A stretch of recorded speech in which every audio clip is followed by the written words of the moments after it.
Hi, everyone. I'm Shaheen from the Content Mix, and I'm excited to be here with Amal Ahmed, Head of Content Marketing, PR, and Communications for Itiviti, a Stockholm-based company that provides trading technology to capital markets. Thanks so much for joining us. Thank you for having me. Yeah, so first, can you tell us a bit about your background and how you ended up in content marketing? I have been with Itiviti for just over 5 years. So originally I joined the company when it was called Orc as a marketing manager working predominantly with the sales teams within EMEA. Over the years, my role has kind of also encompassed content. So, whether it's product marketing to help support the sales enablement or just thought leadership. So I've dabbled with content throughout my 5 years at Itiviti. With more of a digital focus this year, I was very quickly realised as a department within the marketing team that content was something that we needed somebody to kind of take over on a full-time basis, and hence where I am now. Okay, so it was a role that didn't exist and something that evolved and is something that the company is putting more of an emphasis on now.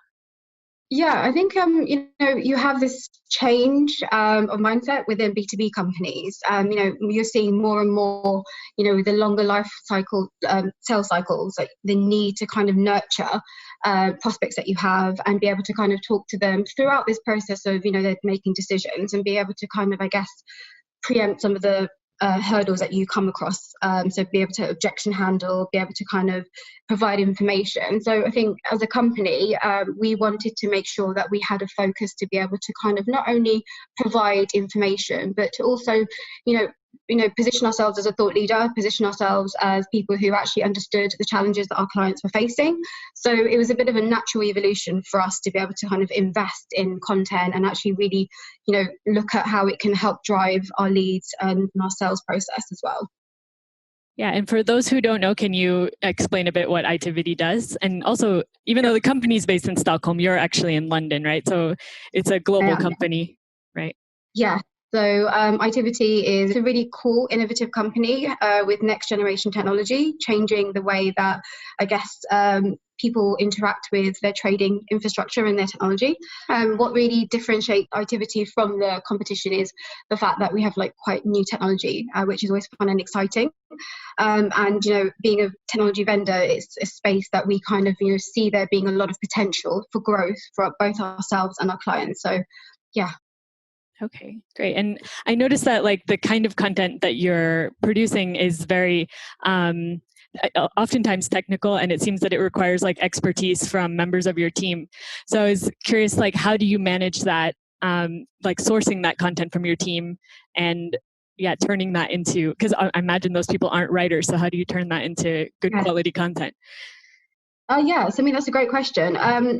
So we are very fortunate that we have some of the best people in Itiviti or within Itiviti who are, very, very, very content rich people who are very, who are experts within their subject matters and the domains that they own. So the way that I like to work with the individuals that we have within the company is, just not worrying about them writing about stuff, making sure it flows. It's just gaining that information from them, making sure that what they're writing is actually insightful. A lot of the time what I try and do is look at what's topical. So what is our client base talking about? What is the market talking about? What angles could there be for us to kind of introduce a subject matter expert to be able to provide an opinion? So I have good relationships internally that, if I see something that I think is worth us kind of either commenting on or providing more context or having a reaction from an Itiviti perspective, those are people that I would initially kind of reach out to, say, hey, what do you think about this? This is something that I've seen being, a conversation. I've seen a few more articles about this. And normally, I'd have a conversation with that person. They would bounce some ideas together. And then they would then kind of, they would work on the draft, share that with me. I would kind of go through with them, look at kind of how we can position the information that they're writing, and then just really just help them structure the article or the blog or the content piece into something that we can then post and share with our readers. So yeah, as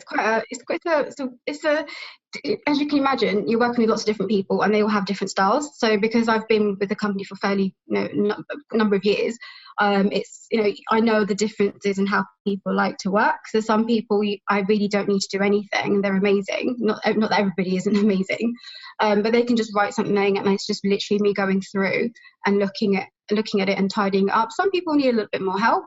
I tried to put a structure in recently to help kind of put a process together to help kind of anyone and everyone who wants to contribute content internally. So, getting them to think about what is the message from a corporate perspective? Like, how is this content going to help our clients? What challenges is it solving? And then trying to tie that back into our corporate message to make it more kind of relevant to the audience. Super interesting. So right now we're in this unique situation of a global pandemic. How has that impacted your marketing plans or the way you're doing content? Gosh, yeah, I mean, as everybody, it's impacted quite a lot. So as a marketing department, we are, a small but very, very agile team who work very closely together. So we obviously worked on our plans for 2020 towards the end of last year and kind of launched our plan at the beginning of this year. We were impacted as a company quite quickly because we have offices in APAC. So obviously, as you know, the wave hit there first. So we saw some of the things that our colleagues in Asia were dealing with. So a lot of the events were cancelled. And as a company, because we have regional marketing heads who look after the needs and help facilitate sales enablement, we look to leverage events for thought leadership. So, we'll have a lot of panels, and then I will work with, the regional heads to produce content for those panels, to be able to work on content for the Q&As if there are Q&As within panels, content for like the stand, the booth. So we saw that being like suddenly gone. And then slowly a lot of other events started to be cancelled. So we really just looked at, the fact that events were not something that we could rely on, or I could rely on for content, and to be able to kind of, pre-event, be able to kind of utilize some of the media relationships to, line up interviews during the events, do the panels, and then obviously all the post-event recaps. So we, went through a process of redoing all of our plans from scratch for the entire year. I went through and looked at some of the areas that COVID had impacted in terms of our business and our clients. So it's quite easy very quickly to be able to kind of start planning some content around the challenges that our clients are facing with COVID. So looking at PCP plans, looking at like the regulators' responses to COVID and the markets that they were advising, and kind of tailor content around some of the key things and topics that we were seeing. And then, I've recently started looking at, let's try and be, now that people have more time and they're at home and they're able to, read and digest information a lot more in the comfort of their homes. That's trying to be a bit more kind of position our credibility and our thought leadership. So start investing in some reports. So we're working with third parties to be able to kind of gather information and intelligence on market challenges, not always just challenges, but also opportunities for our clients post-COVID, and really start speculating. And like I said, because our company is based globally, the wave hit APAC, now it's in EMEA, and then it's obviously also in the US. So our Asian colleagues, or my Asian colleagues, are actually starting to see a change now. So I'm able to kind of tap into that change and understand, what the markets have got, what's going on in the markets, understand some of the topics that our clients are actually now facing post-COVID, now that there is a recovery and deconfinement in Asia. So I think whilst COVID has been quite challenging, it's also provided a lot of opportunities to find different ways of communicating, and actually, finding those little nuggets of interest in terms of, like things that you can hang your hook off in terms of like conversation starters or topics that would be of interest, because everybody's facing unprecedented times. So yeah, it's been the gift that keeps on giving. Yeah, sounds like it. And also just backing up, I didn't ask you the question about what your day-to-day is like, because it sounds like you do more than just content, right? You are also in charge of PR and communications. So how does that like tie together? So as you can imagine, we're split. So the marketing department is fairly small, but also very robust in terms of how we work. So we work very closely together. So part of my role is to coordinate PR globally for the company. So just being a central point of contact, whilst a lot of like the client wins, so the press releases and communications around client wins are owned in the region, I coordinate quite a lot of like the distribution. So helping to coordinate the information being sent out via the news wires, follow-ups, so trying to contact a lot of the media contacts that we have and try and secure some follow-up coverage and interviews, and then ultimately just kind of distilling that information down internally and communicating that to our internal stakeholders, and also externally kind of aggregating that information and repurposing a lot of the content that we have from press releases, also media interviews with our key spokespeople. So just being essential day-to-day contact to kind of liaise with both internal and external stakeholders. It's also for me to, I've got a good network of journalists who work within our industry who I reach out to understand what they're writing about, any forward features that they have coming up, any reports that they're doing, so that I can actually, be able to add some insights and some quotes for my Itiviti. So I think I couldn't say every day is the same, depending on what we're working or what I'm working on. It could be quite a varied day. And do you have any examples of any recent campaigns or creative initiatives you've done? Yeah, so like I said, COVID has been like the gift that keeps on giving. So I think for us as a team, as a marketing team, we work really closely together. So we have these like bi-weekly calls where we kind of brainstorm and think of ways of being innovative, because innovation is kind of one of our key values as a company. So always thinking outside of the box. So whilst the challenges for COVID have been vast, as I mentioned, there's a lot of opportunity. So for us, it was very important to be able to kind of highlight some of the positive things that are going on, despite the challenges that we're facing, both, individually as a company. It's not a great time. There's a lot of like very horrible things going on. So there was this idea that was born, which is Positivity, a bit of a wordplay on the company name being Itiviti. So the idea behind Positivity and this campaign that we launched probably about 6 weeks ago now is to spread a lot of positivity. So Friday is the day where we decided that the world and everybody, in terms of our followers on social platforms and also internally, we would just raise a little bit of positivity. So positivity is essentially sharing a picture, a video, something that just provides a little bit of positivity. So it was at first an idea that just kind of came from nowhere, and since has really grown. So it's become a bit of an internal thing now. We've got a Slack channel called News at Itiviti, and people share their positivity for the week. So we get pictures from all over the world. So I'm talking, we're talking Manila, we're talking Chicago, like people really just getting into the positivity spirit and sharing like a little ray of sunshine. And then we've been posting these pictures with like a nice little kind of like old school. The idea behind it was like an old school kind of like Polaroid. So the frame around our positivity would be like an old school Polaroid, and we'd have a little message to kind of spread positivity every Friday. So I think it's been like received really well. It's probably like in terms of engagement and likes, it's definitely one of those posts that instantly, like within like an hour or two, we've got so many people engaging and interacting with it. But I think the nice thing is it's given people something to do internally. So it's really kind of banded my colleagues together, and everybody kind of every Friday knows that there's going to be a positivity and people share stuff. So it's been like a really nice way to bring the internal positivity out and share it with our external clients and those people who would like to share a little positivity with us. Yeah, very cool. And that actually kind of starts to answer a question I had about like social media, and as as a B2B company working with large institutions, like how to effectively use social media. It sounds like you're using it to kind of interact with multiple stakeholders, not only your clients, right? Yeah, so I mean, like, as you can imagine, like the B2B world is, again, a little bit behind when it comes to the adoption of social media. As a company, we've made a lot of investments on LinkedIn as our platform of choice in terms of spreading our message and our awareness. So we do use LinkedIn for a lot of our kind of, sharing our content, which is what we call insights, sharing our positivity posts, promoting a lot of the stuff that we're doing internally and externally as a company. We also have a talent acquisition team based in Cluj, Romania, who also do a lot of kind of recruitment for Itiviti using LinkedIn. So it's heavily used.